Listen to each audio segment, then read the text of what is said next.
হযরত বারা ইবনে আযিব রাদিয়াল্লাহু তাআলা আনহু থেকে বর্ণিত, নবীজি একদিন এক সাহাবীর জানাজা পড়তে গেছেন। জানাজা পড়তে গিয়ে খালি কবরের সামনে কিছুক্ষণ দাঁড়াইছেন। তখনও ওনারে কবরে রাখে নাই, জানাজাও পড়ায় নাই। নবীজি আগে গিয়া কবরটার সামনে দাঁড়াইছে। হযরত বারা ইবনে আযিব বলেন, আমরা নবীজির সাথে ছিলাম। আল্লাহ নবী সাল্লাল্লাহু আলাইহি সাল্লাম কবরের খালি এই কবরে দেখা অঝরে কাঁদতে শুরু করছে। আমরা সবাই সাহাবীরা নবীজির সাথে কাঁদতে শুরু করলাম। অনেকক্ষণ কাঁইদা নবীজি চোখের পানি মুইছা আজীব কথা বলছে নবী। রাসূলুল্লাহ সাল্লাল্লাহু আলাইহি সাল্লাম সাহাবীদেরকে লক্ষ্য করে বলছে, ইয়া ইখওয়ানি লিমিসলি হাদা ফাআইদ্দু, আমার বন্ধুরা, আমার সাথীরা, এই কবরে যাওয়ার জন্য তোমরাও রেডি হও। ফাআইদ্দু, তোমরাও প্রস্তুতি নাও, অচিরেই তুমি আমি সবাই এই কবরেই পৌঁছে যাইতে হবে। রাসূলুল্লাহ সাল্লাল্লাহু আলাইহি সাল্লাম বলছে, প্রিয় বন্ধু আমার, জওয়ান সাথী আমার, সামান্য এই কয়েকটি জওয়ানি নষ্ট না করা, নষ্ট না করা, কোনোভাবেই নষ্ট না করা।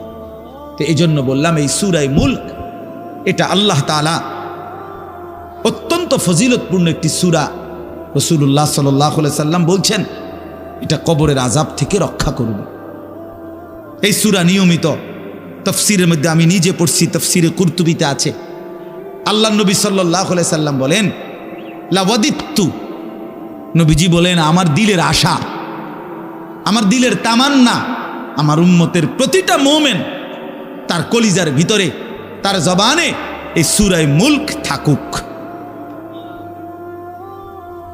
সূরা মুলক থাকুক। অর্থাৎ রাসূলুল্লাহ সাল্লাল্লাহু আলাইহি সাল্লাম বলতেন, আমার প্রতিটা মুমিন বান্দা উম্মত যেন এই সূরা মুলক তেলাওয়াত করে, যেন কবরের আযাব থেকে রক্ষা পায়।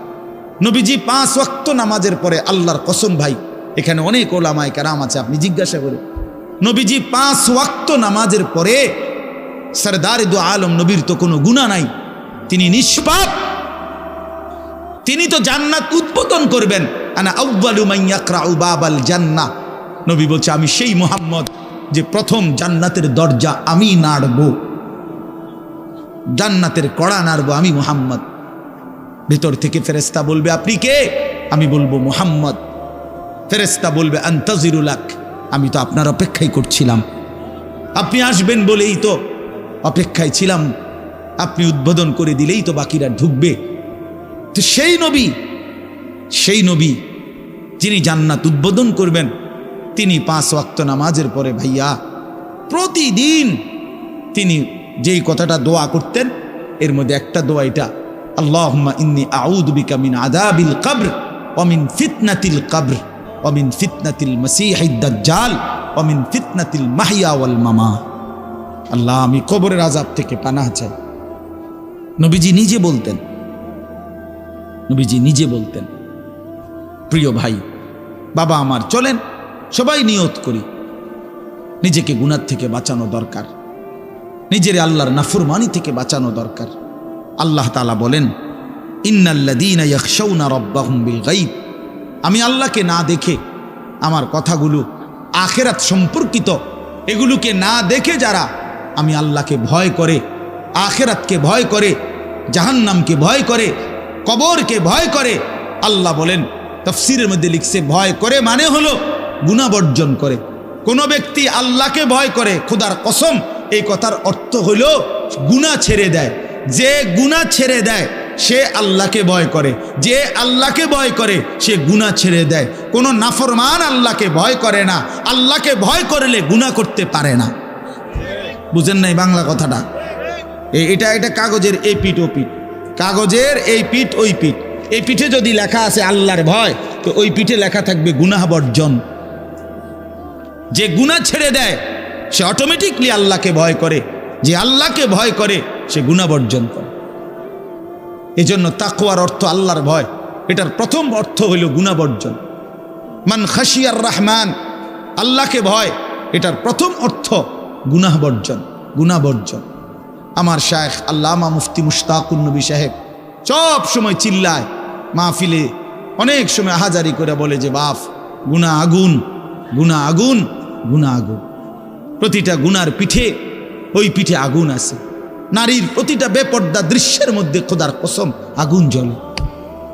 ওই সিনেমার নর্তকীর শরীরে আগুন জ্বলে, ওই নায়িকার শরীরে আগুন জ্বলে, মোবাইলের ওই অস্থির ছবির মধ্যে আগুন জ্বলে, মদের আড্ডায় আগুন জ্বলে, জুয়ার আড্ডায় আগুন জ্বলে, সুদের টাকায় আগুন জ্বলে, ঘুষের টাকায় আগুন জ্বলে, বেপর্দা নারীর শরীরে আগুন জ্বলে।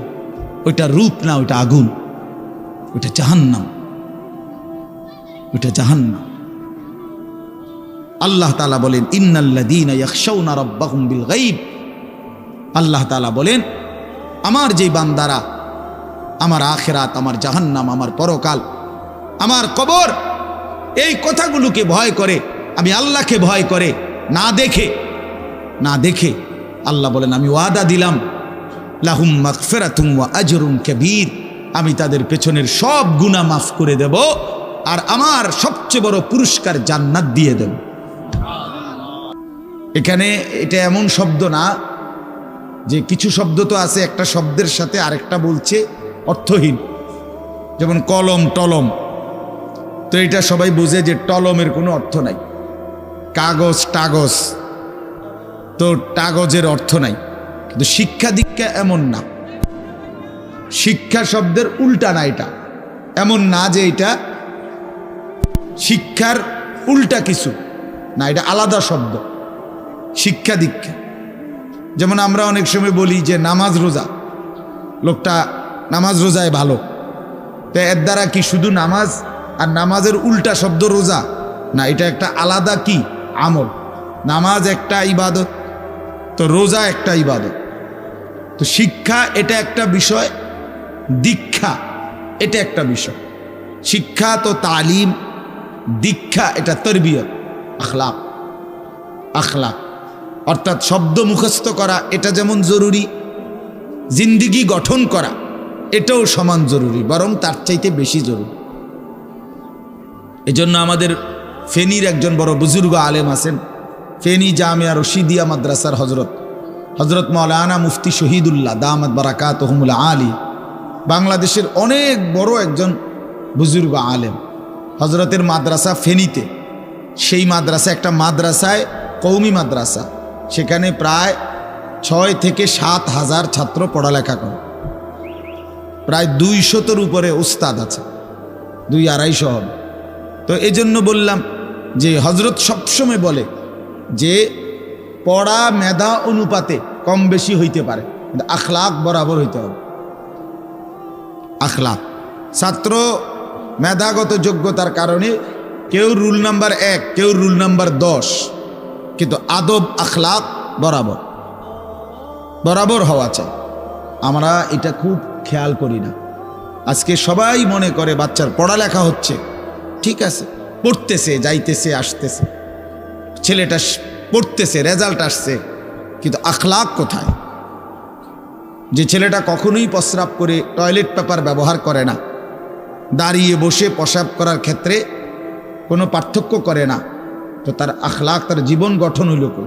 শব্দ না মুখস্থ হইল? শব্দ না মুখস্থ হইল? যে ছেলেটা তার মোবাইলের মধ্যে রাত দিন নাচ গান ছবি জিনা ব্যভিচারের দৃশ্য অথবা শুধু শুধু অনর্থক মোবাইলটা টিপল, তো পড়া তো মুখস্থ করলো, কিন্তু আখলাক কই হইল? আখলাক কই হইল? 3 বছরের বাচ্চার হাতে মোবাইল দিয়ে দিছে, 2 বছরের বাচ্চার হাতে অভিভাবক মোবাইল দিয়ে দিছে, মানে খামখেয়ালির এক জিন্দিগি। এক সন্তান গঠন কিভাবে করতে হয় মুসলমান তাও জানে না, তাও জানে না। বাচ্চাকে টেলিভিশনের হাতে তুলে দিছে, টেলিভিশন দেখে দেখে শেখো।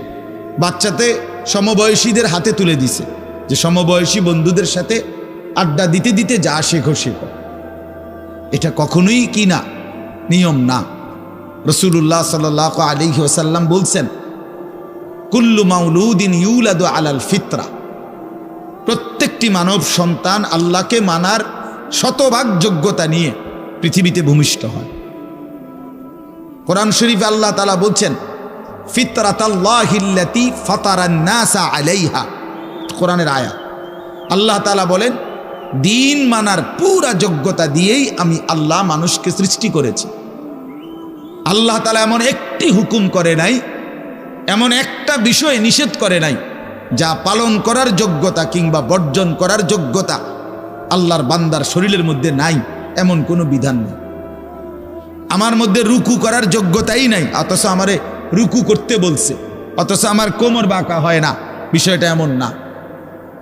আমি সেজদাই দিতে পারি না, আমার হাঁটুও বাঁকা হয় না, কনুইও বাঁকা হয় না, কোমরও বাঁকা হয় না, অথচ আল্লাহ আমারে বললেন সেজদা দিতে।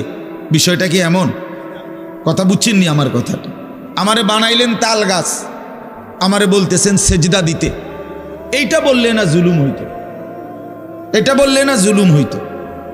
কিন্তু আল্লাহ তাআলা যতগুলো হুকুম করেছেন, যতগুলো নিষেধ করেছেন, প্রতিটা হুকুম পালন করা, প্রতিটা নিষেধ বর্জন করার 100 যোগ্যতা আল্লাহ তাআলা বান্দার শরীরের মধ্যে দিয়েছে। কোরআনুল কারীমের মধ্যে আছে, আল্লাহ তাআলা বলেন, বান্দা আমি তোমাকে বানিয়েছি নাবতালিহি, পরীক্ষা করার জন্য, আর পরীক্ষায় উত্তীর্ণ করার উপযোগী। ফাজআলনাহু সামিআন বাসীরা, আমি আল্লাহই তোমাকে শুনবার জন্য কান দিয়েছি, দেখবার জন্য চোখ দিয়েছি। তাফসীরের মধ্যে লিখছে, অর্থ হইল আমাকে মানবার পুরা যোগ্যতা সম্পূর্ণ শরীর দিয়েছি।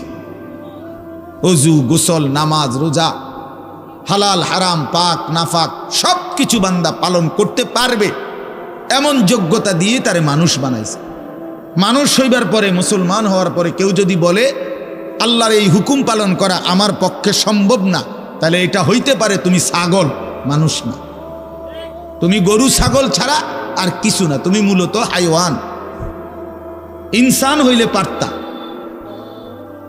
তুমি যদি মানুষ হইতা তো ঠিকই পারতা, তুমি যদি মানুষ হইতা তো পারতা। মূলত তুমি নিজের মানুষ এই পরিচয় ভুলে গেছো।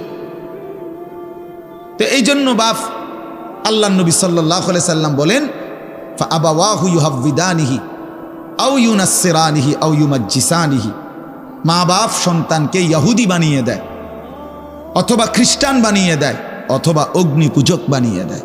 সরাসরি হাদিস, বাবা মা নষ্ট করে দেয় সন্তান। রাসূলুল্লাহ সাল্লাল্লাহু আলাইহি সাল্লাম বলছে, বাবা মা 3 বছরের বাচ্চাটা ছোট্টবেলা থেকেই ঘরে টেলিভিশন দেখে, রঙিন সিনেমা দেখে, নাটক সিনেমা দেখে, তারে এটা শিখাইবার ক্ষেত্রে কে ব্যবস্থা করে দিল? তার মা বাপ। এই তো 3 বছরের বাচ্চা বাজার থেকে কিনে আনে নাই, টেলিভিশনে এত বড় এটা তো বাচ্চাটা আনে নাই, এটা তো তার অভিভাবক আনছে।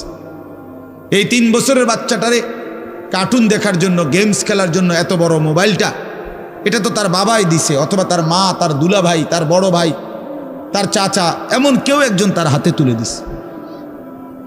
এজন্য আমি সবসময় বলি, যেই মা বাপ অভিভাবক সন্তানের, অপ্রাপ্ত বয়স্ক সন্তানের হাতে এই বড় মোবাইলগুলো তুলে দেয়, এই মা বাবার চাইতে বড় জালেম আর কেউ নেই।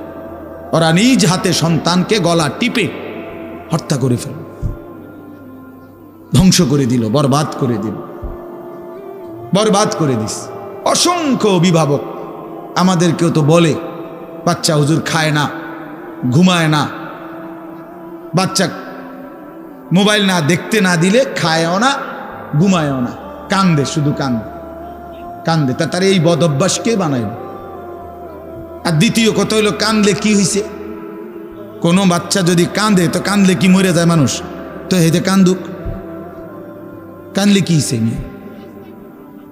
কানতে কানতে সে একসময় থেমে যাবে। 3 বারের পরে, 4 বারের পরে সে বুঝে নিবে যে এটা আমারে দিবে না। কথা বোঝেন নাই?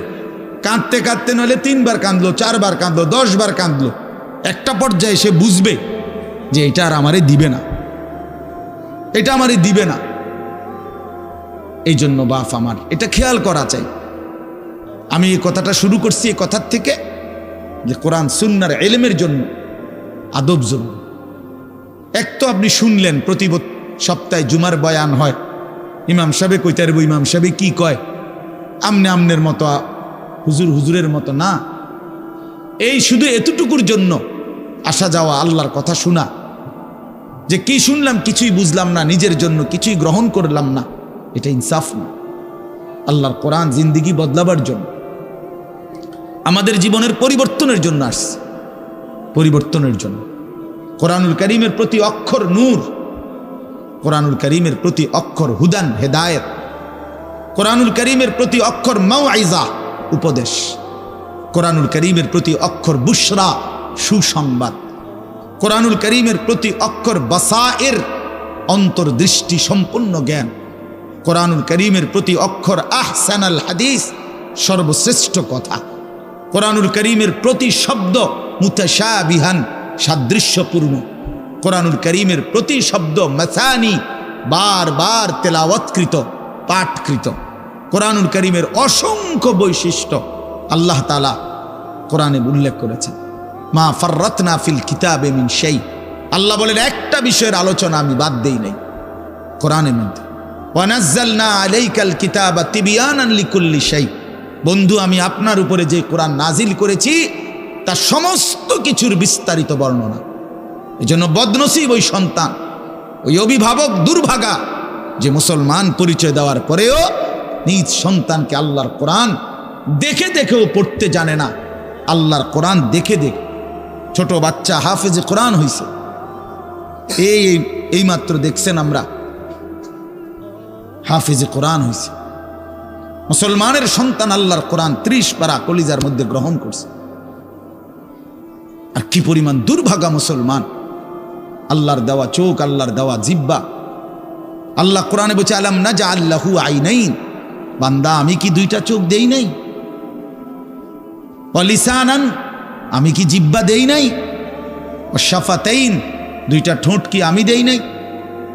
হাসরের ময়দানে আল্লাহ তাআলা জিজ্ঞেস করবে, বান্দা আমার দেওয়া দুইটা চোখ, আমার দেওয়ার জিব্বা, আমার দেওয়া ঠোঁট, এত লক্ষ কথা বললা, এত কিছু দেখলা, এত শব্দ উচ্চারণ করলা, পৃথিবীর কত লক্ষ কথা তুমি জীবনে বললা, অথচ আমার কালাম সর্বশ্রেষ্ঠ আসমানি কিতাব মালিকের এই কোরআন, এটা একটু দেখে দেখেও পড়তে পারো না, এর চাইতে বড় বদনসিব আর কে হইতে পারে? এজন্য আমি পরিষ্কার বলি সব সময়, আল্লাহর কোরআন যেই মুসলমান দেখে দেখেও শুদ্ধ পড়তে পারে না, আমার দৃষ্টিতে ওই লোকটা বোবা। আপনি বোবা, মূলত দোস্ত তুমি বোবা। বাকি কথাগুলো না বললেও চলতো, বাকি কথাগুলো না বললেও চলতো, এই পৃথিবী ভোগ করা যেত। বোবা মানুষ যারা, তারা কথা না বলতে পারলেও ভাতও খাইতে পারে, ঘুমও যাইতে পারে, পেশাব পায়খানাও করে, বিয়েও করে, বোবা মানুষের বাচ্চা কাচ্চাও হয়। এরকম দেখছেননি কখনো? না, কথা বলেন না কেন? তাহলে বোবায়ও তো পৃথিবী ভোগ করে। তাইলে বোঝা গেল দুনিয়ার এই ভাত মাছ বিয়া বউ, দুনিয়ার এই যৌন চাহিদা পূরণ আর পেশাব পায়খানার ঘুম, এটুকুর জন্য কথা না বললেও চলতো, অন্ধ হইলেও চলতো, অন্ধ হইলেও চলতো, চোখে না দেখলেও কত মানুষ পৃথিবী ভোগ করতেছে।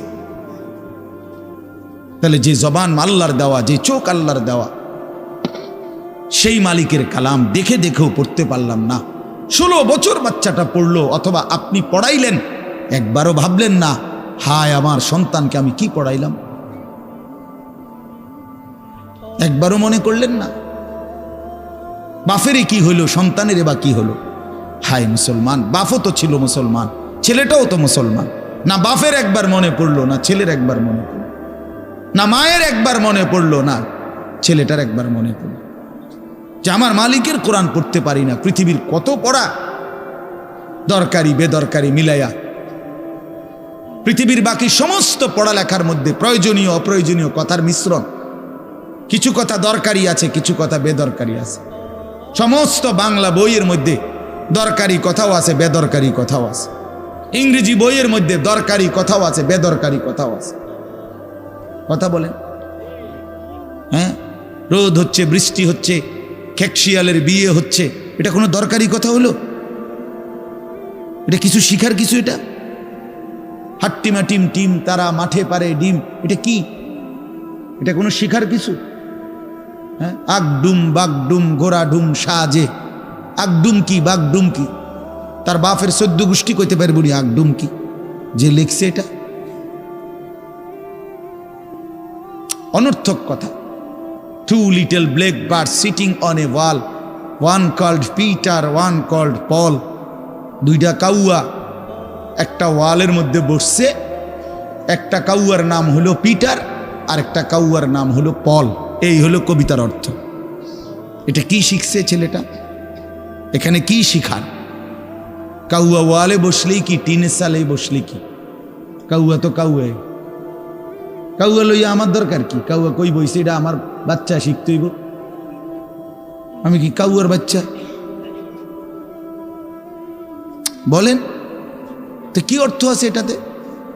আর এই পিটার পল এটা সম্পূর্ণ কাফেরের নাম। পিটার এই শব্দ, পল এটা খ্রিস্টানদের নাম, কোনো মুসলমানের নাম না। এটা মুসলমানের সন্তান এটা শিখবে কেন? উচ্চারণ শিখার জন্য, কিছু শব্দ শিখার জন্য। তো শব্দ শিখার জন্য ইসলামী কোনো শব্দ নাই। আল্লাহ আমাদেরকে বুঝ দান করে। আমি বইয়ে এখানে বই ঠিক করতাম বইছি না, যে বুঝেন না আমার কথাটা? অর্থ এই উদ্দেশ্য, তাহলে আমি বই ঠিক করতে বসি নাই। অর্থ একটা উদাহরণস্বরূপ বললাম আর কি। আবার দরকারি কথাও আছে। আমাদের দেশে সেই ছেলে কবে হবে, কথায় না বড় হয়ে কাজে বড় হবে। ফাইন কথা। সকালে উঠিয়া আমি মনে মনে বলি, সারাদিন আমি যেন ভালো হয়ে চলি। চমৎকার কথা। ভোর হলো দৌড় খোলো কুকুমনি উঠোরে, এগুলো তো অন্যায়। এসব কবিতাও তো না, আমরা আমলে নাই ডিমি কইতেছি। এখনকার কি আছে আমি জানি না। এগুলো আমার সময়ে পড়ছি আমরা ছোটবেলায় প্রাইমারিতে। যাই হোক বাপ, অর্থ হইল আল্লাহর কোরআন থেকে সন্তানকে বঞ্চিত করেন না। বঞ্চিত আপনাদের কাছে অনুরোধ। এই যে কয়জন বসছেন, জোয়ান ভাই যারা বসছেন, ভাই আমার, স্কুলে পড়েন, কলেজে পড়েন, কোনো অসুবিধা নাই, ঠিক আছে। নতুন করে আবার মাদ্রাসায় ভর্তি হইতে পারবেন না, আমরাও জানি। কিন্তু কোনো একটু সময় বের করে আল্লাহর কোরআন সময় সুযোগ বের করে শেখা সম্ভব। শুক্রবারটা তো অবসর থাকেন, বৃহস্পতিবার বিকাল থেকে তো অবসর থাকেন, শনিবারটা তো অবসর থাকেন। তো একটু আল্লাহর কালাম পড়েন, কোনো একজন আলেমের কাছে, কোনো একজন মসজিদের ইমামের কাছে, কোনো একজন মাদ্রাসার ওস্তাদের কাছে নিজে আলাদা একটু সময় বাইর করেন, যে আমার মালিকের কোরআন আমি একটু শুনি, আল্লাহ তাআলার কালাম শুনি। আহা, কোরআনুল কারীমের নূর। এটা যে শুনলো না, সে শুনলোটা কি? সে শিখলো কি, পড়লো কি? মজাই তো পাইলেন। কথা বলার মজাই তো হয় নাই। আমি তো অনেক সময় বলি, আল্লাহর ঘরের কালো গিলাফ আর মদিনার সবুজ গম্বুজ যে দেখে নাই, যেই চোখ, হে দেখলো কি? কালো গিলাফ যে দেখে নাই কাবার, রাসূলুল্লাহর রওজায়ে আতহারের সবুজ গম্বুজের ওই সৌন্দর্য যে দেখে নাই, যেই চোখ, সে জীবনে কি দেখলো? আমার একবার মক্কা শরীফ এক লোক ওমরার সময়, বাংলাদেশি এক লোক দৌড়াইয়া আমার আয়সা জড়াইয়া ধরছে, ধরাইয়া কাঁদা দিছে, বলছে হুজুর আমি আপনার এক কথার কারণে হজে আসছি, ওমরায় আসছি। আমি বললাম মানে? এই কথাইটা আমি এটা শুনছি আজ আপনি বলছেন যে এই চোখ কাবার কালো গিলাফ দেখে নাই, রাসূলুল্লাহ সাল্লাল্লাহু আলাইহি সাল্লামের রওজায়ে আতহারের সবুজ গম্বুজ দেখে নাই, সে দেখলো কি? আর এটা আমার দিলে লাগছে যে হ্যাঁ ঠিকই তো, আমি আর কি দেখলাম? তাই তো যেই জবান আল্লাহর নামে নিতে জানে না, মালিকের কোরআনই পড়তে জানে না, তুমি পড়লা কি মিয়া? তুমি কি গোড়ার ঘাস কাটলা মিয়া? বাকি সবগুলো পড়া না হলেও দুনিয়া চলতো মিয়া। মূর্খ বকলম, নাম দস্তখত করতে জানে না, টিপসই দেয় এমন হাজারো মানুষ দুনিয়া ভোগ করতেছে। বাড়ি গাড়ি, নেতাগিরি, মাতবুরি, ক্ষমতা, দালান বিল্ডিং, সবটা দুনিয়া ভোগ করছে, অথচ নামটাও সই দিতে জানে না। এমন নাই? বলেন না এমন নাই? তো সে কোন যোগ্যতায় দুনিয়া ভোগ করছে? সে কিভাবে দুনিয়া ভোগ করতেছে?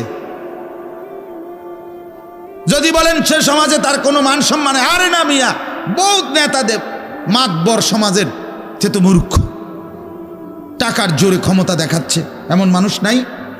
তো তাইলে এই জন্য বাপ আবারও অনুরোধ করছি আমি, অর্থ হইল অপমান করা না, জেনারেল শিক্ষা নিষেধ করা না।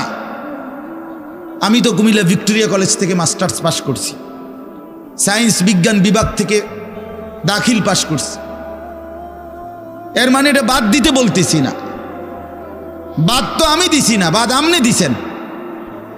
কথা বুঝেন নাই? বাদ আপনি দিছেন, আল্লাহর কোরআন বাদ দিছেন, রাসূলুল্লাহ সাল্লাল্লাহু আলাইহি সাল্লামের সুন্নাহ বাদ দিছেন। এতগুলো পড়ছেন, ধন্যবাদ আপনাকে। এটা পড়লেন না কেন? এতগুলো শিখতে পারলেন, এত লক্ষ টাকা খরচ করতে পারলেন। 4 বছরের মেডিকেলের জন্য, 6 বছরের মেডিকেলের জন্য এক বাপ তার ছেলেটার জন্য, মেয়েটার জন্য কত লক্ষ টাকা খরচ করছে, তার কোনো কুল কিনারা আছে মিয়া? তো আপনি পড়ান, কোনো অসুবিধা নাই, কিন্তু আপনি আপনার বাচ্চাটাকে আল্লাহর কোরআন থেকে বঞ্চিত করলেন কেন? নামাজ থেকে বঞ্চিত করলেন কেন? 2টা সূরা পড়তে জানে না, একটা আত্তাহিয়াতু শুদ্ধ করে বলতে পারে না, এটা দোয়ায়ে কুনুত পড়তে জানে না। একজন মুসলমান বেটা, 40 বছর বয়স, লজ্জা থাকা উচিত বেটা, ওই বেটা শরম থাকা উচিত বেটা। কার জমিন খাইতেছ, কার আসমান ভোগ করছ, কার দুনিয়া ভোগ করতেছ? এত বড় মালিকের আসমান ও জমিন ভোগ করে সেই মালিকের সেজদাটাও ঠিক মতো দিতে জানে না, সেই মালিকের নামটাও পড়তে পারে না। এর চাইতে লজ্জার কি হইতে পারে বলেন বাবা? অপমান কি হইতে পারে? আল্লাহ আমাদেরকে বিবেক দান করেন, আল্লাহ আমাদেরকে বিবেক দান করেন। বিবেক থাকা চাই, বিবেক থাকা চাই। কোরআনুল কারীমের মধ্যে আছে, আল্লাহ তাআলা বলছে, একটা সাংঘাতিক কথা আছে কোরআন শরীফে, ফাবিআইয়ি হাদিসিন বা'দাহু ইউমিনুন। আমার দিল নড়ে কোরআনের এই আয়াত শুনলে, কলিজা শুদ্ধা কাইপা ওঠে। আল্লাহ তাআলা কোরআনে বলছে, এই 29 পারার মধ্যেই আছে, সূরা মুরসালাতের মধ্যে আল্লাহ তাআলা বলে, বান্দা 23 বছরে আমি আমার রাসূলের কাছে এই সর্বশ্রেষ্ঠ কিতাব নাজিল করলাম, আমার সবচেয়ে শ্রেষ্ঠতম কথাগুলো আমি তোমাদের জন্য দিলাম। বান্দা, এর চাইতে আর দামি কোন কথা বললে তোমরা আমার কথা মানতা? বুঝেন নাই? ফাবিআইয়ি হাদিস, ফাবিআইয়ি হাদিস।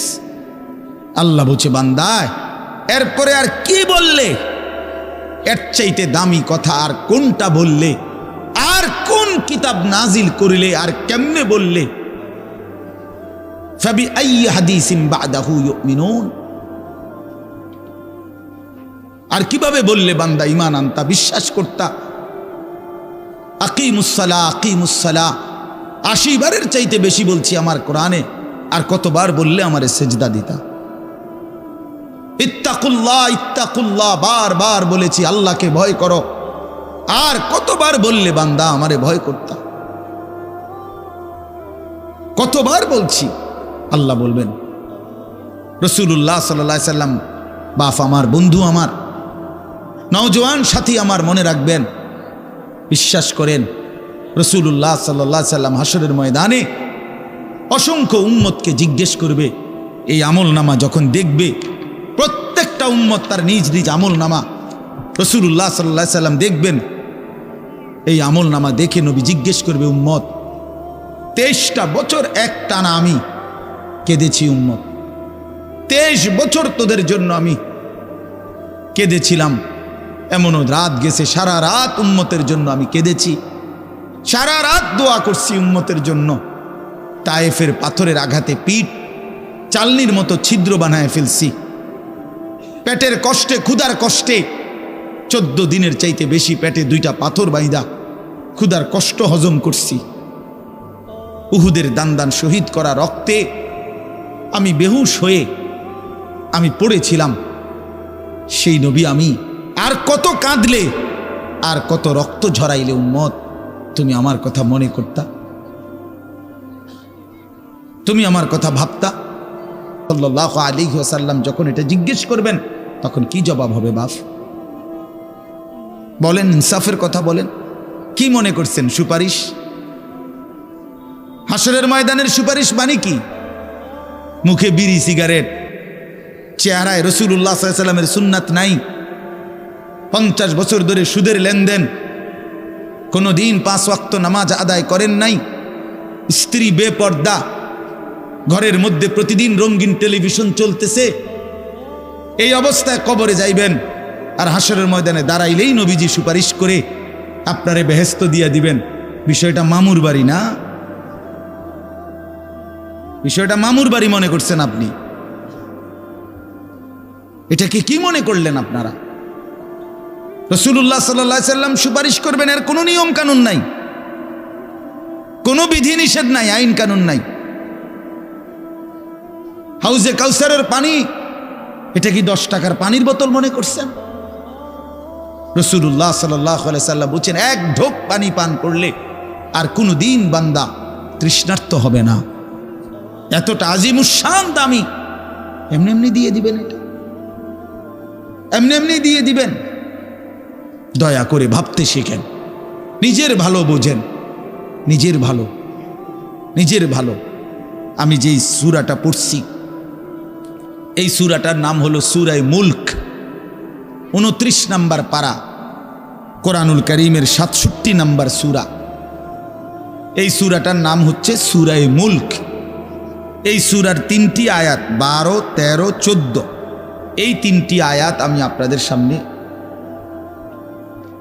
রাখতে কষ্ট।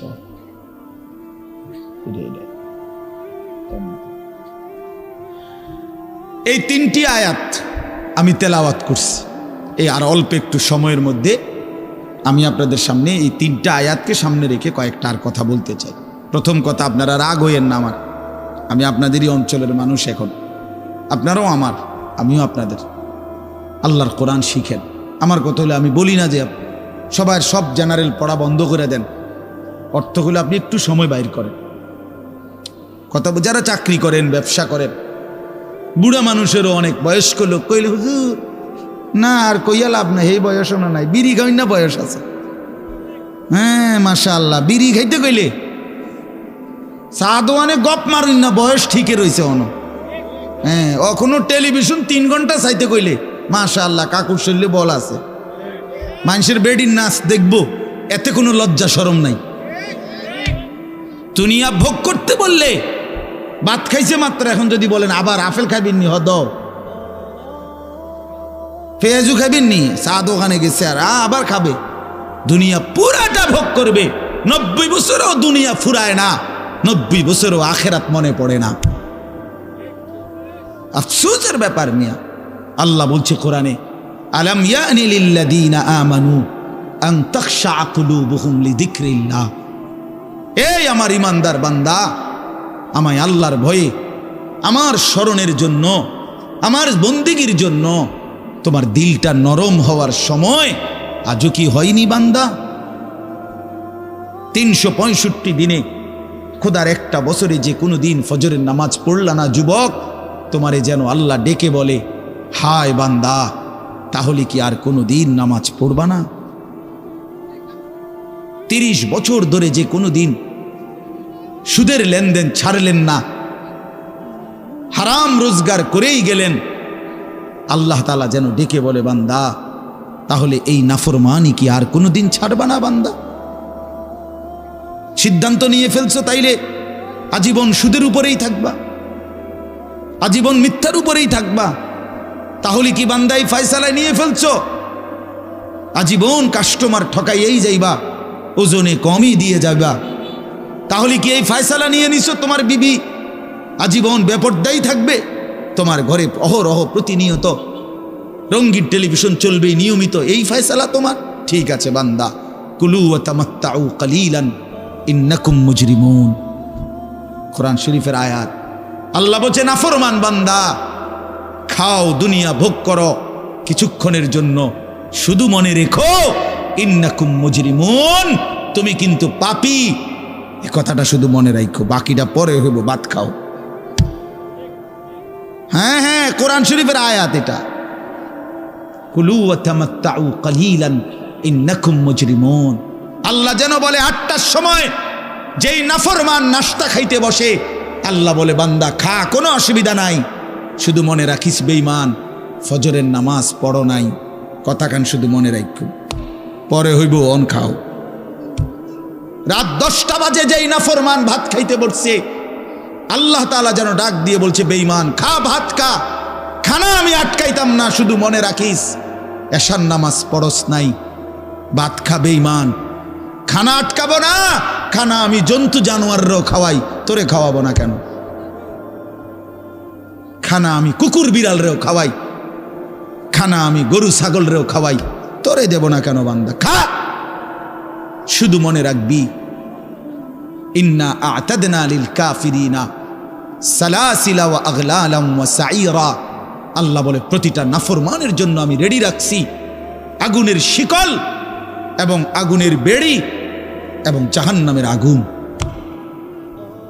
1 নাম্বার 70 জিরাআন, 70 হাত লম্বা আগুনের শিকল দিয়ে জাহান্নামীকে হাসরের ময়দানে আল্লাহর ফেরেশতা বাঁধ দিবে।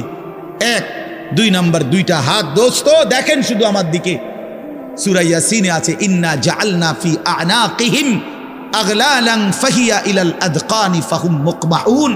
এটার অর্থ হলো এই যে হাসরের ময়দানে প্রত্যেকটা পাপী নাফরমানকে ফেরেশতা 2 হাত আলগি দিয়া এইভাবে ঘাড়ের সাথে বাঁধ দিয়া ধইরা এই 2 থুতনির নিচে 2 হাত এভাবে দিয়া এইভাবে বাঁধ দিয়া রাখবে।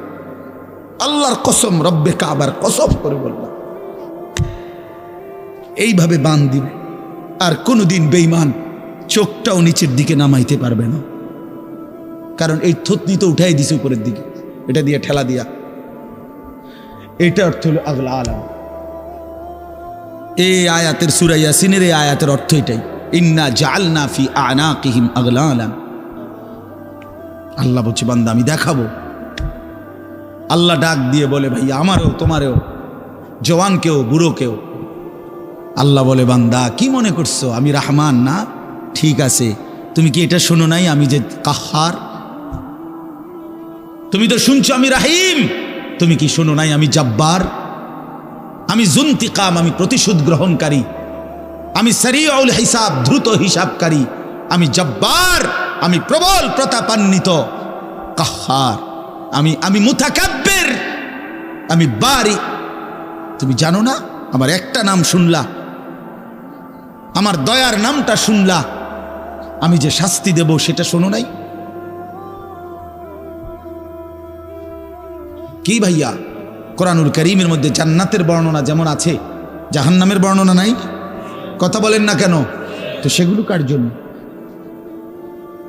সেগুলো কার জন্য?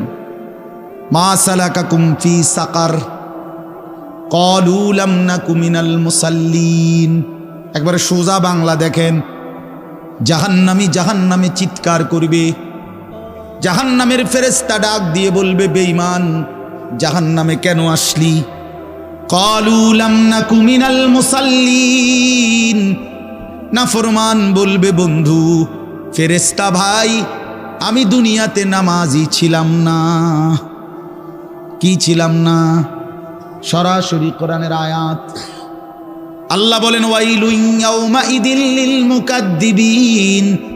সমস্ত মিথ্যাবাদী নাফরমান পাপীদের জন্য সেদিন জাহান্নাম। যদি বলেন কেমন নাফরমান মাওলা? আল্লাহ বলেন ওয়া ইদা কিলা লাহুমুর কাউ লা ইয়ারকাউন। দুনিয়ায় এই নাফরমানকে যতবার বলা হয়েছিল রুকু করতে, সেজদা করতে, নামাজ পড়তে, বেঈমান নামাজ পড়ে নাই, এজন্য জাহান্নাম। কোরআনুল কারীমে আল্লাহ বলছেন কাল্লা ইদা বালাগাতিত তারাকি। নাফরমানের মৃত্যুর সময় যখন আসবে, মালাকুল মউত আজরাইল তারে যখন ডাক দিবে আইয়াতুহান নাফসুল খাবিসা। প্রতিটা পাপী নাফরমানের জান কবজের সময় আজরাইল যখন ডাক দিয়ে বলবে হে খবিস আত্মা বের হ, উখরুজি, বের হ। আত্মাটা বের হতে চাইবে না।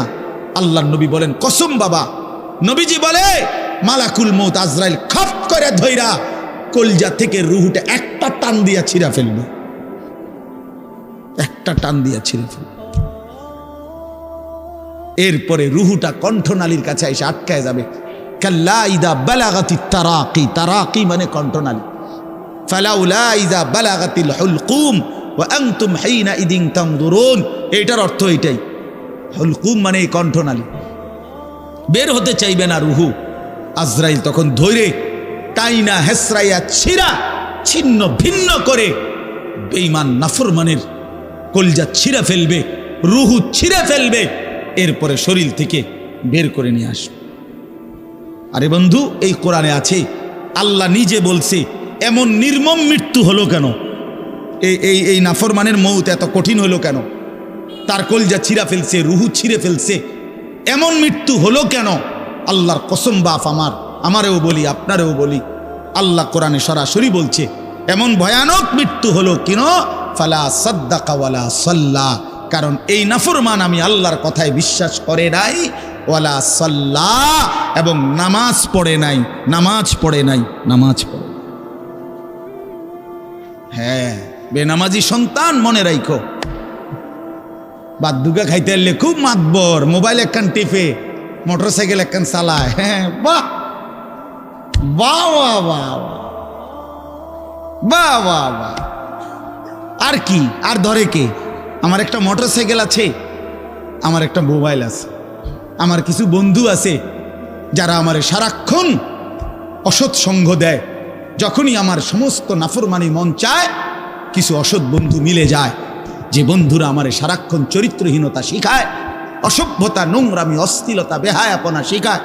এমন কিছু বন্ধু যার মিলে গেছে, একটা মোটরসাইকেল মিলে গেছে, একটা মোবাইল মিলে গেছে, তো নারীর ছবি, আড্ডা, জিনা, ব্যভিচারের দৃশ্য, মদের আড্ডা, জুয়ার আড্ডা, নারীর আড্ডা, নারীর আলাপ, অথবা মোবাইলের অস্থির ছবি দেখা, এই জিন্দিগি মুসলমান? এর জন্যই আল্লাহ তাআলা আমাদেরকে মুসলমানের ঘরে বানাইছিলেন। এজন্যই আমার বাবা মুসলমান, এজন্যই আমার মা মুসলমান। ওফো, আল্লাহ আপনি মাফ করে দেন। ইনসাফের সাথে ভাইবেন। অনেক নওজোয়ান ভাই, সবাইরে অনুরোধ করলাম, দোস্ত আমার, ইনসাফের সাথে ভাইবেন, নিজেরে নষ্ট করেন না। ছেলেরা আমার, ভাইয়া, নিজেরে নষ্ট করো না ভাই, নওজোয়ান ভাই, নিজেরে নষ্ট করো না। শেষ পর্যন্ত কেউ নাই, শেষ পর্যন্ত একদিন, দিন শেষে, রাত শেষে দেখবেন আমার সাথে কেউ নাই, আমি একাই, আমি একাই। একদিন কবর আমারে সব সম্পর্ক ছিন্ন করে দিবে, একদিন মৃত্যু আমাকে সব ভুলায় দিবে, সব ভুলায় দিবে। তো এই সূরাটার নাম হলো সূরা মুলক। এটা কোরআন শরীফের অত্যন্ত ফজিলতপূর্ণ একটা সূরা, মাত্র 30টা আয়াত এই সূরার মধ্যে। আল্লাহ নবী সাল্লাল্লাহু আলাইহি ওয়াসাল্লাম বলছেন, এই সূরাটি যে নিয়মিত তেলাওয়াত করবে, আল্লাহ নবী বলেন, তুমজিহি মিন আযাবিল কবর, এই সূরা মুলক তাকে কবরের আযাব থেকে রক্ষা করবে। এটাই সূরার ফজিলত। এজন্য আলহামদুলিল্লাহ, উলামায়ে কেরাম, আমাদের মাদ্রাসাগুলোর তালিবে ইলম এবং আল্লাহওয়ালা বুজুর্গানে দ্বীন সব সময় রাত্রিবেলা ঘুমের আগেই এই সূরা মুলক তেলাওয়াত করে। এই 4-5 মিনিট সময় লাগে, কিন্তু এই সূরার বড় ফজিলত হলো, আল্লাহ নবী সাল্লাল্লাহু আলাইহি সাল্লাম বলেন, এই সূরা কবরের আযাব থেকে রক্ষা করবে, কবরের আযাব থেকে রক্ষা করবে। আমার ভাই, আমার বন্ধু, রাসূলুল্লাহ সাল্লাল্লাহু আলাইহি সাল্লামের অগণিত হাদিস এ কথার প্রমাণ করে যে কবরে আযাব হবে। হাসরের আযাব তো আছেই, জাহান্নামের আযাব তো আছেই, কবরেও আযাব হবে। মেন বিচার তো হবে হাসরের ময়দানে, তার আগেই আযাব হবে কবরে। আপনারা সহজ বাংলায় বুঝবেন, আসামি যখন ধরে ফেলে, তখন মামলার হিয়ারিং তো চলে, মামলার শুনানি তো চলে, কিন্তু সে কারাগারে ঠিকই আটকায় রইছে। কারাগারের কষ্ট, যন্ত্রণা সে হাজতি হিসাবে ভোগ করতে থাকে। আবার যখন মামলার রায় হয়, তখন সে আবার আসামির পরে হিসাব পড়ে, কিন্তু কষ্ট, লাঞ্ছনা এটা তো তার শুরু হয়ে যায়। যদিও এখনো বিচার শেষ হয় নাই, বিচার প্রক্রিয়াধীন, 10 দিন, 50 দিন, 20 দিন, 1 মাস পর পর মামলার ডেট পরে শুনানি হয়, কিন্তু সে তো থাকে কারাগারে, সে তো থাকে কারাগারে।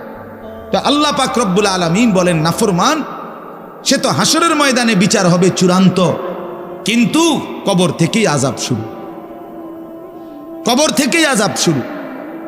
রাসূলুল্লাহ সাল্লাল্লাহু আলাইহি সাল্লাম খুব বেশি হাদিসের মধ্যে আছে, একজন বিখ্যাত সাহাবী, আপনারা সবাই ওনার নাম জানেন, ইসলামের 3য় খলিফা হযরত ওসমান রাদিয়াল্লাহু তাআলা আনহু, কিতাবের মধ্যে আছে, আমরা নিজে আত-তাযকিরা, আমার কাছে কিতাব আছে আরবি, ইমাম কুরতুবী রাহমাতুল্লাহ লিখিত কিতাব, ওখানে আছে হযরত উসমান রাদিয়াল্লাহু তাআলা আনহু যখন কোনো কবরের সামনে দাঁড়াইতেন তো প্রচণ্ড কাঁদতেন, ভীষণ কাঁদতেন।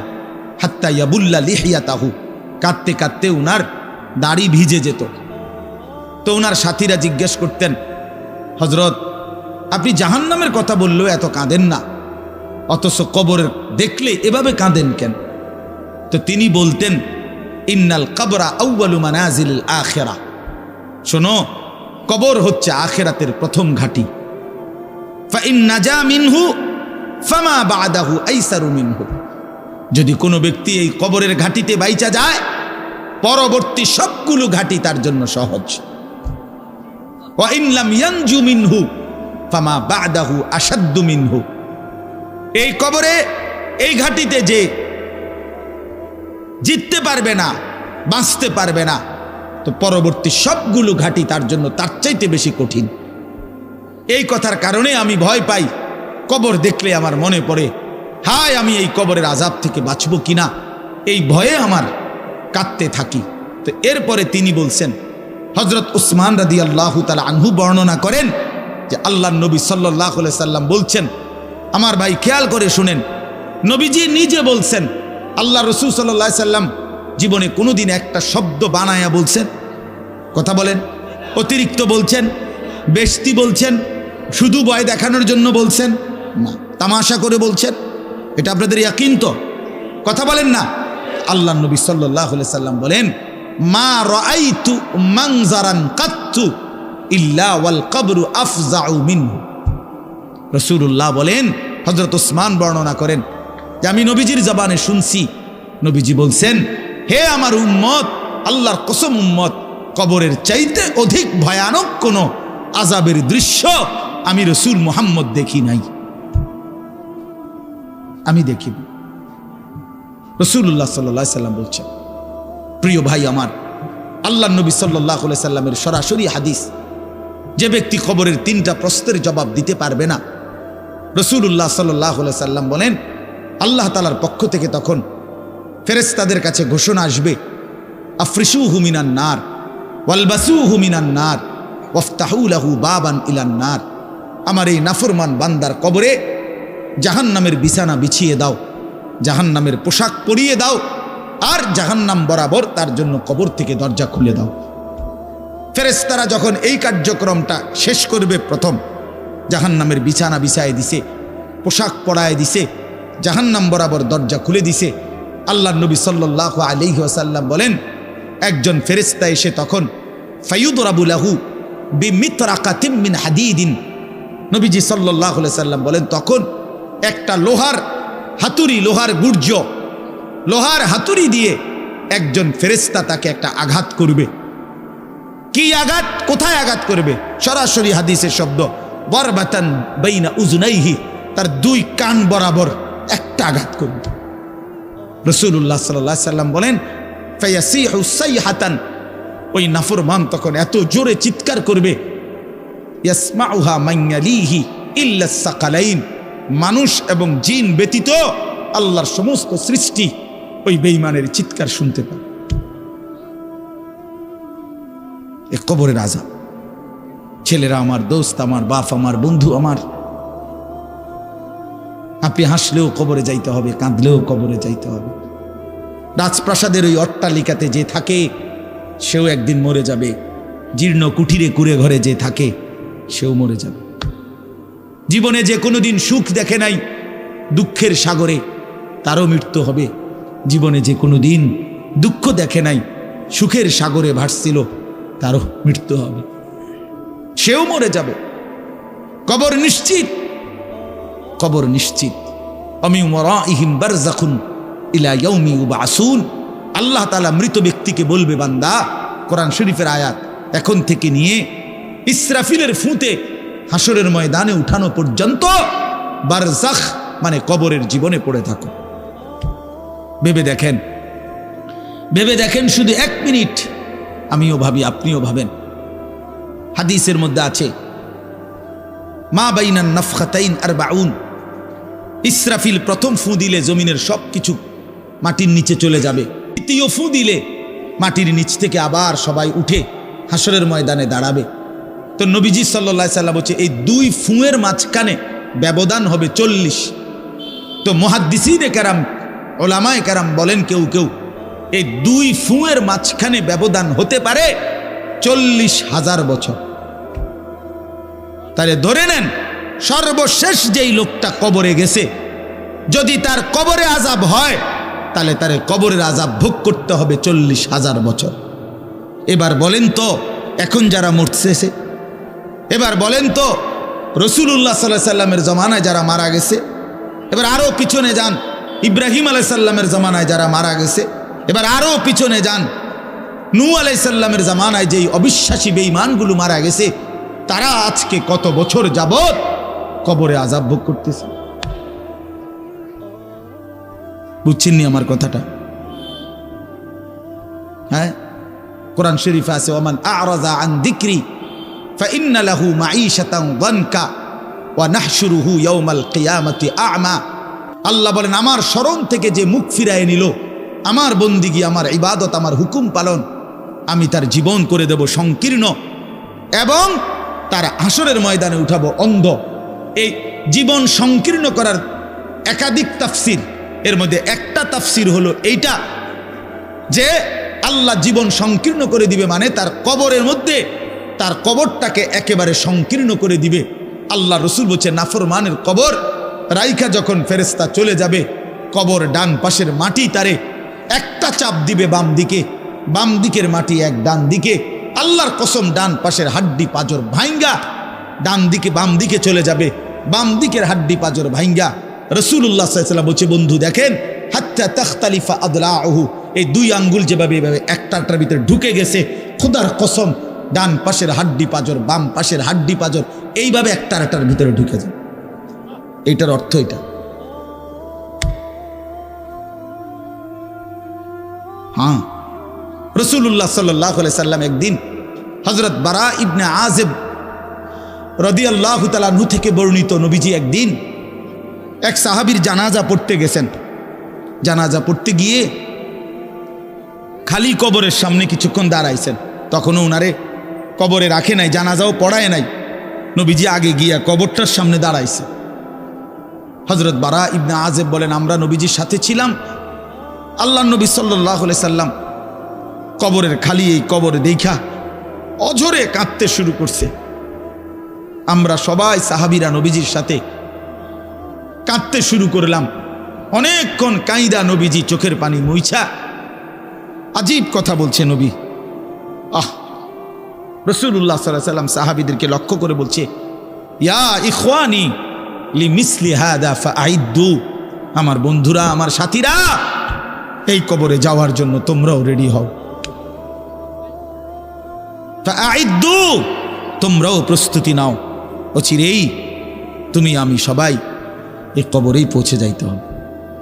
রাসূলুল্লাহ সাল্লাল্লাহু আলাইহি সাল্লাম বলছে প্রিয় বন্ধু আমার, জওয়ান সাথী আমার, সামান্য এই কয়েকটি দিনের জওয়ানি নষ্ট না করা, নষ্ট না করা, কোনোভাবেই নষ্ট না করা। তো এই জন্য বললাম এই সূরা মুলক এটা আল্লাহ তাআলা অত্যন্ত ফজিলতপূর্ণ একটি সূরা। রাসূলুল্লাহ সাল্লাল্লাহু আলাইহি সাল্লাম বলছেন এটা কবরের আযাব থেকে রক্ষা করবে। এই সূরা নিয়মিত তাফসীরের মধ্যে আমি নিজে পড়ছি, তাফসীরে কুরতুবিতে আছে। আল্লাহ নবী সাল্লাল্লাহু আলাইহি সাল্লাম বলেন লাওয়াদিত্তু, নবীজি বলেন আমার দিলের আশা, আমার দিলের তামান্না, আমার উম্মতের প্রতিটা মুমিন তার কলিজার ভিতরে, তার জবানে এই সূরা মুলক থাকুক, সূরা মুলক থাকুক। অর্থাৎ রাসূলুল্লাহ সাল্লাল্লাহু আলাইহি সাল্লাম বলতেন আমার প্রতিটা মুমিন বান্দা উম্মত যেন এই সূরা মুলক তেলাওয়াত করে, যেন কবরের আযাব থেকে রক্ষা পায়। নবীজি 5 ওয়াক্ত নামাজের পরে, আল্লাহর কসম ভাই এখানে অনেক ওলামায়ে কেরাম আছে, আপনি জিজ্ঞাসা করেন, নবীজি 5 ওয়াক্ত নামাজের পরে, সরদার দু আলম নবীর তো কোনো গুনাহ নাই, তিনি নিষ্পাপ, তিনি তো জান্নাত উদ্বোধন করবেন। আনা আউয়ালু মান ইয়াকরাউ বাবাল জান্নাহ, নবী বলছে আমি সেই মুহাম্মদ যে প্রথম জান্নাতের দরজা আমি নাড়ব, জান্নাতের কড়া নাড়ব আমি মুহাম্মদ। ভেতর থেকে ফেরেশতা বলবে আপনি কে? আমি বলবো মুহাম্মদ। ফেরেশতা বলবে আনতাজিরুলাক, আমি তো আপনার অপেক্ষাই করছিলাম, আপনি আসবেন বলেই তো অপেক্ষায় ছিলাম, আপনি উদ্বোধন করে দিলেই তো বাকিরা ঢুকবে।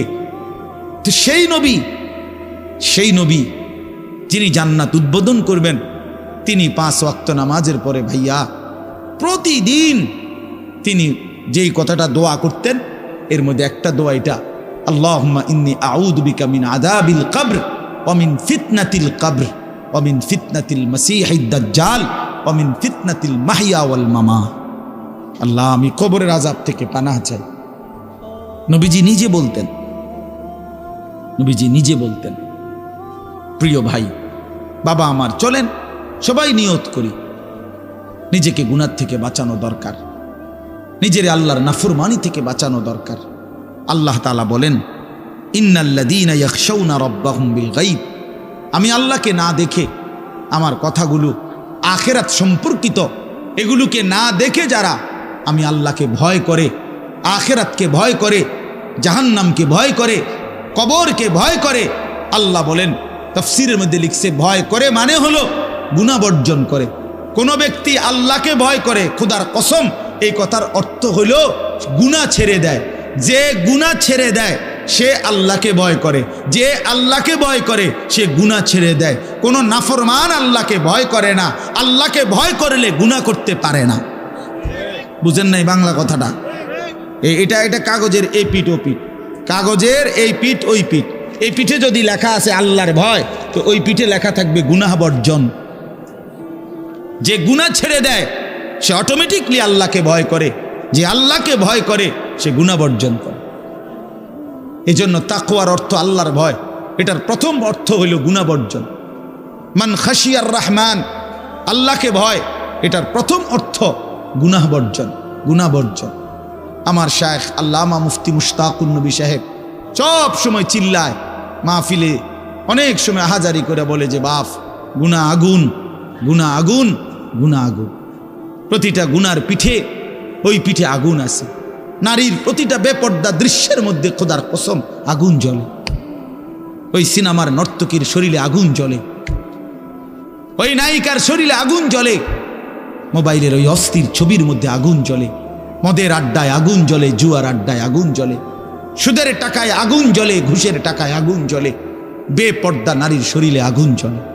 ওইটা রূপ না, ওইটা আগুন, ওইটা জাহান্নাম, ওইটা জাহান্নাম।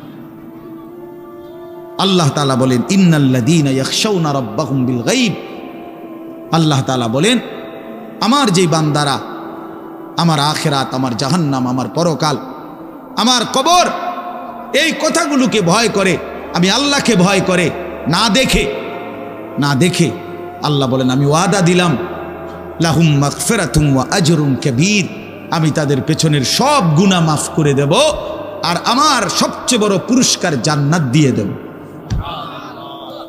এরপরে আল্লাহ বলেন, ওয়া আসিররু কাওলাকুম আবিজহারু বিহি ইন্নাহু আলিমুম বিজাতিস সুদূর। মানুষের 3টা অবস্থা কথার ক্ষেত্রে, মানুষ তার অভিব্যক্তির ক্ষেত্রে 3টা অবস্থা হয়।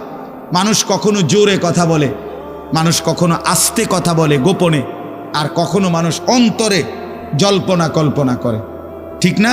এই 3টাই অবস্থা, 3টাই অবস্থা। তো আল্লাহ তাআলা বলেন, এনে একটা ছোট্ট তাফসীরের মধ্যে আছে, মক্কার কুরাইশরা, কাফেররা নবীজির বিরুদ্ধে দিবানিশি ষড়যন্ত্র করত, বুঝছেন? তো ষড়যন্ত্র করতে বইলে মাঝে মধ্যে এই বেকুবরা বইলে কইতো, আস্তে কো, আস্তে, এই আস্তে কো বেটা, আসিররু, আস্তে কথা বলো, কাই লা ইয়াসমা রব্বা মুহাম্মদ, মুহাম্মদের খোদা যেন শুনতে না পায়। শুনলে কি অসুবিধা হইব? হেরাই বলতো, শুনলে জিবরাইলের কাছে কইয়ে দিব, হে আবার মুহাম্মদের কাছে এসে কইব, একবারে ফেঁসে পড়ব। হ্যাঁ, তাফসীরের মধ্যে আছে। আল্লাহ তাআলা বলেন, হায় হায় রে বেওকুফ, কি বললি, কি ভাবলি, আল্লাহরেই চিনলি না, আল্লাহকেই চিনলি। হ্যাঁ, অনেক নওজোয়ান, হ্যাঁ বেচারা ইয়ারফোন লাগাইলে মনে করে কেউ শোনে না, না ইয়ারফোন লাগাইলেছে আর কি, বুঝেন না? কানের মধ্যে দুইটা বল্টু লাগাইছে, খালাস, আর তো দুনিয়ার কেউ শুনে না। আরে না ফরমান, দুনিয়ার কেউ শুনে না সেটা তো কথা না, আর শাজিমের মালিক তো শুনে। ওয়া আসিররু কাওলাকুম আবিজহারু বিহি, রব্বুল আলামিন বলেন তোমরা যদি আস্তে কথা বলো, আবিজহারু বিহি, যদি জোরেও কথা বলো, ইন্নাহু আলিমুম বিদাতিস সুদূর, আল্লাহ বলে শুধু এই দুইটা না বান্দা, আস্তে বলো জোরে বলো অথবা অন্তরের ভিতরে যা লুকায়িত করো, আমি আল্লাহ সবটাই পুরাপুরি জানি। এরপরে শেষ অসাধারণ একটা যুক্তি আল্লাহ দেখাইছে, এই শেষ কথা আমার, আলা ইয়ালামু মান খালাক, আজীব কথা। আল্লাহ বলে আচ্ছা বান্দা, তোমার আমি একটা কথা জিজ্ঞাই, তুমি আমার কথাটার উত্তর দাও। এদ্দুর কথা কি তুমি বুঝো না যে আলা ইয়ালামু মান খালাকা, যে সৃষ্টি করলো, যে বানাইলো, তিনি জানবে না, তিনি বুঝবে না, তিনি শুনবে না, এটা তুমি কেমনে ভাবলা? তুমি কও, তোমার বিবেকে কি কও? এতটি ভাত খাইয়া বুঝিয়ে কথাটা বুঝলা না, এতদিন দুনিয়ার থাইকে বুঝিয়ে কথাটা বুঝলা না। আলা ইয়ালামু মান খালাক, এই তৃতীয় আয়াত। আল্লাহ বলেন যিনি সৃষ্টি করলেন তিনি জানবে না? যে কোম্পানি এটা বানাইছে সে জানে না এখান দিয়ে কথা বলে না, এন দিয়ে কথা বলে? কথা বলেন না কেন? তো যিনি সৃষ্টি করলেন আল্লাহ, আমরা কি করছি না করছি তিনি আমাদের কথা জানবেন না? কথা বলেন না, বলেন না, শুনেন তিনি? আল্লাহ শুনেন কিনা, দেখেন কিনা, জানেন কিনা? ওহুয়াল লতীফুল খবীর, আল্লাহ বলেন তিনি সূক্ষ্ম থেকে সূক্ষ্ম, বিন্দু থেকে বিন্দু সেটাও জানেন। খবীর, পুরা সৃষ্টির খবর একসাথে তিনি পূর্ণ রাখেন, পূর্ণ রাখেন। এই জন্য দোস্ত আমার, রাত 2টা বাজে, নওজোয়ান মনে করছে চারিদিকে কেউ জেগে নাই, সবাই ঘুমায় গেছে, এই জন্য সে মোবাইলের উলঙ্গ ছবি দেখছে। আল্লাহ ডাক দিয়া বলে আনিস আমি আছি। মালিক ডাক দিয়া বলে আলাম ইয়ালাম বিআন্নাল্লাহা ইয়ারা, তুমি কি এই ভেবেছ তুমি জানো না বান্দা আমি যে সারাক্ষণ তোমাকে দেখি? আল্লাহ তাআলা রাতেও দেখে, দিনেও দেখে, একাকীও দেখে, প্রকাশ্যও দেখে, অন্ধকারেও দেখে, আলোতেও দেখে। 7 আসমানের উপরে কোনো ফেরেশতা হাঁটলেও মালিক দেখে, 7 তবক জমিনের নিচে কোনো পিঁপড়া হাঁটলেও মালিক দেখে। আটলান্টিক মহাসাগরের যে প্রাণী গভীর তলদেশে, আল্লাহ তাকেও দেখে। হিমালয়ের সুউচ্চ চূড়ায় যে প্রাণী, আল্লাহ তাকেও দেখে, তাকেও দেখে। ওয়ায়ালামু মা ফিল বাররি ওয়াল বাহার, জলে স্থলে যা আছে আল্লাহ বলেন সব তিনি জানেন। ওয়ামা তাসকুতু মিন ওয়ারাকাতিন ইল্লা ইয়ালামুহা, একটা গাছের পাতাও যদি পড়ে আল্লাহ বলেন আমি তাও জানি। ওয়ালা হাব্বাতিন ফি যুলুমাতিল আরদ, মাটির তলদেশে যেই চারা দানা বীজ তোমরা রোপণ করছো, বপন করছো, আল্লাহ বলে কোন দানা কোন চারা আমি তাও জানি। ওয়ালা রতবিন ওয়ালা ইয়াবিসিন, শুকনায় কি আছে ভিজাতে কি আছে আমি সব জানি। ইল্লা ফি কিতাবিম মুবিন, ওহ মালিক বলে শুধু জানি না রে বান্দা, ওরা আমি সব কিছু আমার তাকদীরে লৌহে মাহফুজের মধ্যে স্পষ্ট করে লিখে রাখছি, লিখে রাখছি, লিখে রেখেছি। অতএব বাপ আমার, বন্ধু আমার, দয়া করে মেহেরবানি করে এই মাহফিলগুলো আসলে আপনাদের কাছে কোনো 23 বছরের পুরা ইসলাম বুঝানো, একদিনে 1 ঘন্টা এটা না, অর্থ হলো বিবেকটা জাগানো, অনুভূতিটা একটু জাগানো, ঠিক না? একটু যেন মানসিকতাটা বাড়ে, একটু মানসিকতাটা যেন পারে। দুনিয়া ভুলেন, আখেরাত ফিকির করে, আখেরাতের ফিকির করে, আখেরাতের ফিকির করে। যুবক ভাই নিজের ক্ষতি করেন না, নওজোয়ান ভাই নিজের ক্ষতি করেন। আল্লাহর ওয়াস্তে ভাইয়া, চরিত্রহীনতার এই জিন্দিগি সুখ দেয় না। কোনো পাপী সুখে নাই, কোনো হারামখোর, কোনো মদখোর, কোনো গাঁজাখোর, ফুট্টাখোর, বাবাখোর, ডাইলখোর, ইয়াবাখোর, একটা নাফরমান সুখে নাই, সুখে নাই। কোন বেপরদা নারী সুখে নাই। আমি চ্যালেঞ্জ করলাম, কোন হারামখোর, সুদখোর, গাঁজাখোর একটাও সুখে নাই, একটাও সুখে নাই, একটাও সুখে নাই। কোন নাফরমান সুখে থাকে না বন্ধু। সেজদাতে সুখ আছে, আল্লাহকে ডাকলে সুখ আছে, আল্লাহকে ডাকলে সুখ আছে, মালিকের সেজদায় সুখ আছে। এজন্য চলেন ইনশাআল্লাহ, নিয়ত করি আল্লাহকে ডাকবো ইনশাআল্লাহ। হারাম ছেড়ে দেই, আল্লাহর নাফরমানি ছেড়ে দেই। আল্লাহ আমাদের সবাইকে কবুল করে নেন। আমার ভাই, আপনাদের কাছে আমার একটা ছোট্ট অনুরোধ। আজকে আমাদের যেই মেহমান এসেছেন, আলহামদুলিল্লাহ আমার অনেক অনেক মহব্বতের মানুষ, হজরত মাওলানা হারিস উদ্দিন সাহেব দামাত বারাকাতুহুমুল আলিয়া, অনেক সুন্দর বয়ান করে। আমি তো কতক্ষণ দমকাইয়া এক কিনার করে লাইছি, আপনি মনে হচ্ছে একটা কাজ্জা লাগছে, বুঝছেন না, একটা ঝগড়া লাগছে যে এরুম হয়েছে। তো এইটা তো কোনো ওয়াজ না, এটি কোনো ওয়াজের জাতো না, কিন্তু ওয়াজ শুনবেন এখন ইনশাআল্লাহ। আপনাদের কাছে অনুরোধ, হজরত মাওলানা হারিস উদ্দিন দামাত বারাকাতুহুম, তিনি আমাদেরও শ্রদ্ধেয়, আমাদের বয়স্ক, আমাদের চাইতো প্রবীণ আলেমে দিন। আজকে বহুদিন যাবৎ আল্লাহর কথা চারদিকে বলে বেড়াচ্ছেন। তা আলহামদুলিল্লাহ মাওলানা সাহেব হজরত এখানে এসেছেন।